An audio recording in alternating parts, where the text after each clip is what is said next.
around my story. I don't really like Indian movies because the actors are always overreacting, and the movies are not logical at all. But this is just my personal opinion. However, I've discovered that there are stories stranger than Indian movies. Let me give you a real life example. I'll tell you a story about a young woman named Samantha. Samantha was a beautiful girl with blonde hair and green eyes. She lived with her grandmother after her parents died in a horrible car accident. The whole country read about it. She had many friends, and all the neighbors liked her. They considered her the most beautiful girl in town. Many had proposed to her, but she didn't care much for them. One day, Samantha was walking alone down the street after visiting one of her friends. Suddenly, she had an eerie feeling that someone was following her. She began running and crying for help. Her follower began running and stopped her. He was an ugly man, pointing a knife in her direction. He asked her to hand over her purse. She threw it at him and made a run for it. The man said wait and made to stop her, but another man appeared out of nowhere and punched the thief, who fell unconscious. The brave and good Samaritan picked up Samantha's purse and handed it to her. He was very handsome, with green eyes, soft hair, and an amazing smile. He escorted her back home, and she felt that he was her knight in shining armor. She went inside and hugged her grandmother tight, who was a little surprised but smiled. Samantha was so happy that she gently pulled her grandmother to her feet, and they whirled around and danced playfully. The very next day, she was surprised when she answered the doorbell. Steve, the tall, handsome man, was standing there, holding flowers. He proposed to her, and she said yes. Thus began their love story. Then one day, Samantha was standing in the kitchen preparing dinner. Steve and her grandmother were out, but they were supposed to be back soon. Samantha had everything ready, and she set the table. The house door opened, and Steve walked in. Samantha went to greet him, but she felt dizzy and fainted. Steve quickly took her to the hospital. The doctor congratulated Steve, saying that he was going to be a father. Steve was ecstatic, but Samantha was not. Instead, she was shocked and nervous. She said that she was too young to have kids, that she wasn't ready to be a mother. Steve was taken aback and said, "But why? Don't you want him?" Things were different from that point on. Samantha tried to get an abortion several times, but Steve was always stopping her. She couldn't accept it. She blamed Steve, but Steve couldn't understand her. In her 7th month of pregnancy, Samantha was with her grandmother at the supermarket when she saw a small boy run onto the road. Fearing he might get run over by a car, Samantha quickly pulled the boy off the road to safety. The boy's mother saw what happened and thanked Samantha, feeling so grateful and relieved. Samantha was crying at the moment and replied, "No need to thank me. I'm going to be a mother like you soon." For the first time, she was beginning to feel real affection for the baby. "Forgive me," she silently thought to herself. She tried to contact Steve many times to tell him that she had finally accepted. She was ready to become a mother, but he never responded. Finally, the day had come. Samantha went to the hospital to give birth. After the surgery, she was very tired. Nevertheless, when she woke up, she immediately asked for the baby.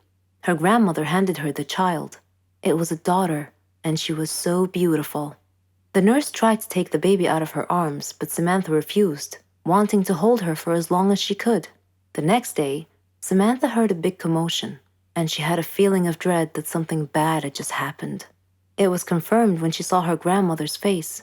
She asked what had happened, and her grandmother told her that a child was missing and had apparently been kidnapped. Samantha's pale face slowly pleaded, "Please don't tell me that it was my daughter." When her grandmother nodded, Samantha broke down and began crying and wailing in pain. The nurses tried to calm her down, and when she did, her grandmother came over to her and handed her a note. It had been found in her missing daughter's hospital crib. It was in Steve's handwriting. It simply said, "If you don't want her, I do." Then Samantha fainted. For many years, she tried finding her baby, but couldn't. Steve and her daughter had vanished into thin air. She felt as if time had stopped for her, but Steve didn't feel that way. He raised their daughter into a beautiful young woman. He named her Margot. Whenever Margot asked about her mother, Steve would always tell her that her mother was dead, but he often told her stories about her mother and how much he had loved her. Margot's intuition, however, told her that her father wasn't being completely honest with her, and that he was hiding some big dark secret. One day, Steve fell ill unexpectedly. He called Margot to him and told her that he was very sick and felt that he was going to die soon. He said that he wanted to reveal a secret that he had long kept from her, that her mother was actually alive, and that her name was Samantha. He told her that he had kidnapped her from the hospital at birth because her mother did not want a child. He regretted it and asked Margot to forgive him. He gave her Samantha's address, and soon after, he died. After his death, Margot decided to go looking for her mother. I am Margot, and I am now standing at my mother's address.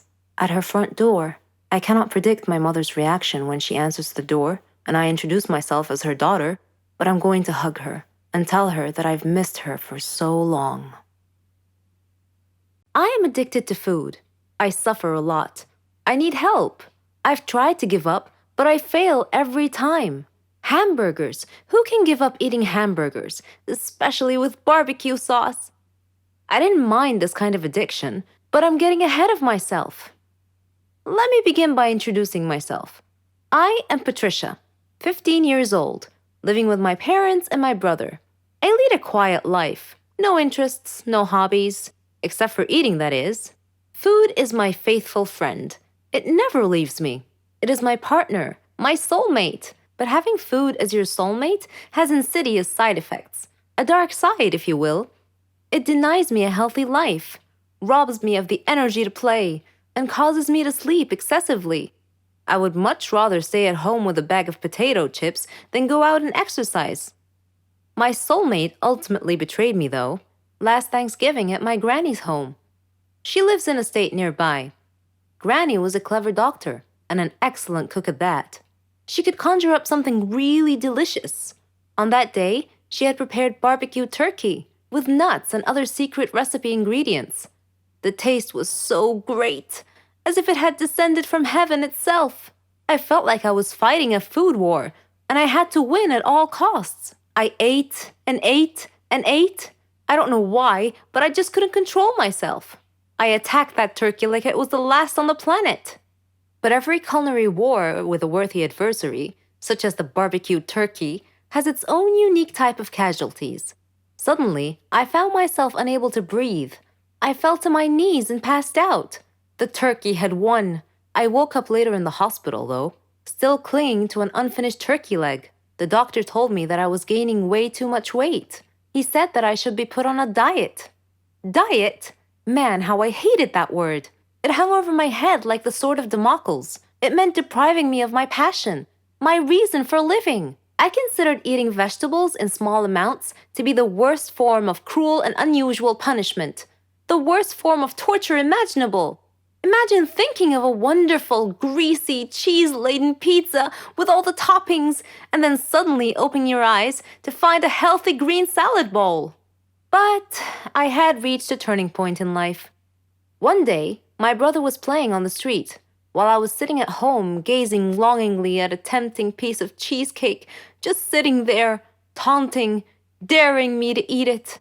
I struggled mightily to resist the urge, but in the end I succumbed and wolfed it down like a starving animal. Shortly afterwards, I began feeling dizzy, but I was unable to call for help this time, and then I passed out again. I was taken to the hospital. While lying in the hospital bed, half conscious, I overheard the doctor say to someone, she needs to stop eating or it will be the death of her. I thought to myself, whoa, death? So I made up my mind right then, right there. I resolved to fight a new war, a war against my appetite. On our way back home, I told my father that I wanted to see a nutritionist. He was delighted to hear that. Later, at the clinic, the doctor welcomed us in. She told me how to overcome my eating fetish. She gave me a strict diet regimen with a schedule full of healthy meals. I kept telling myself that winning this war was possible. I simply had to be patient and persevere. I stuck to the strict diet and did some physical workouts. My parents supported me wholeheartedly. I was enthusiastic. I can totally do this. A week passed quickly, and I eagerly visited the doctor to receive some good news. When the doctor weighed me and told me that my weight hadn't changed at all, I was crestfallen. She looked at me and asked me, how was this possible? I told her I didn't know because I was following her diet thoroughly, though it did require a tremendous effort on my part. Another week passed, and again I went to the doctor. The results were the same. She said to me, "Patricia, are you sure you're following the diet I prescribed for you?" I said yes. She sat there wondering. Then she told me with a puzzled look on her face, "It's odd, but your weight is increasing, not decreasing." This unexpected piece of news mystified me. Another week passed. No change. The doctor was nonplussed. I returned home with a dejected look on my face. My father asked me what was wrong. And when I told him, he laughed. Do you believe that?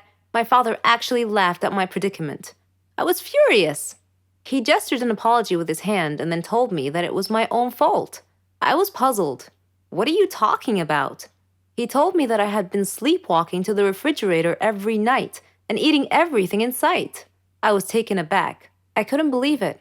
"Stop acting like you didn't know it," he said. "You must have been awake." I replied, "No, Father, I'm not acting. I was truly unaware that I've been sleepwalking and eating in my sleep." But now that we've finally solved the mystery of the increasing weight, we returned to the doctor with this new information and told her the situation. She laughed and told me that my discipline had denied my body the food it craved, but my brain had refused to cooperate and had overridden my will by urging me to eat in a subconscious state. She told me not to worry, though, that she could treat that. Armed with this knowledge and her support, and the support of my family, I felt that I could finally win this war. My name is Keanu, and I'm 13 years old. I am a psychopath. I freely admit it in front of all of you. I attribute my sickness solely to my father, because any story about a cruel father pales in comparison to my father.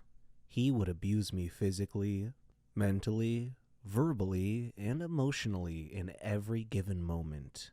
He left no stone unturned in this regard. He would beat me into unconsciousness. He accused me of being the cause of my mother's death, who died during my childbirth.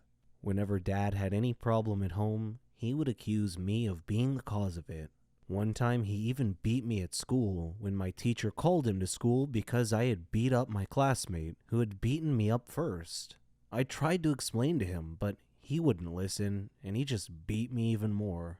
One day, it was fun day at school, and everyone was supposed to invite their parents to visit the school for party and introduction activities. I chose not to invite my dad, so I was alone at the festivities. I felt envious of all my classmates for having loving parents to have fun with. My teacher noticed me alone, came over and offered to be my parent for the day. I was so happy. We had great fun together. Miss Linda had lost both her husband and her son in a plane crash, only she had survived. After fun day had passed, Miss Linda showed more interest in me. She would bring me sandwiches and spend time with me during breaks. I thought of her as my mom.